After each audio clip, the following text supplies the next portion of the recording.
thank the crocodile farmer for his question, Mr Speaker. An insurance clerk, a real estate agent, a member of the RAAF now, Mr Speaker, and now a hard-working member in the parliament, supporting the members in the constituents of Leichhardt, Mr Speaker. Now, he understands that the Australian economic recovery is now underway.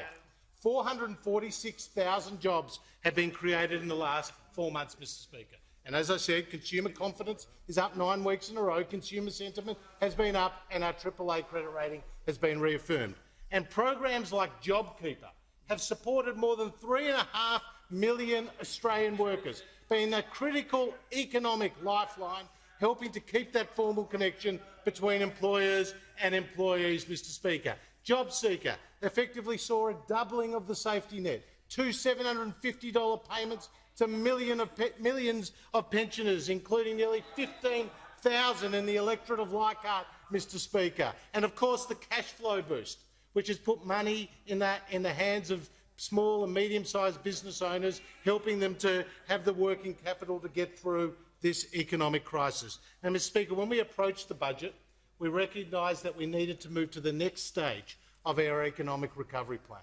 And that's why we passed through the parliament legislation to bring forward our tax cuts by a full 2 years, Mr Speaker, and 11.5 million Australian taxpayers are getting a tax cut early as a result of this side of the House, Mr Speaker, including around 70,000 taxpayers in the member for Leichhardt's electorate, Mr Speaker. And of course we've also backed business, recognising the importance of the private sector to the economic recovery with an expanded instant asset write-off and the loss carry-back.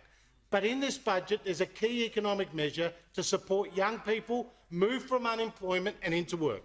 And that's the JobMaker hiring credit, Mr Speaker, which Treasury has said will support around 450,000 jobs, Mr Speaker.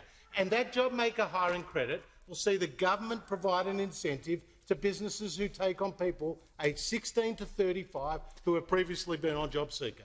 And so if they're 16 to 29, the business will get $200, Mr Speaker, and if 30 to 35, the business will get $100 per week, Mr Speaker, from the government in order to keep those people, get those people into work. And we recognise, by looking at previous recessions in Australia, particularly the 80s and the 90s, that it took a long time to move people from the unemployment queue and into work. And in the 1990s, it took a full 15 years to get those unemployment rate for younger people back to the levels that it was, Mr Speaker. So this government is focused on jobs, and creating more jobs, and the JobMaker hiring credit is a key part of our economic response.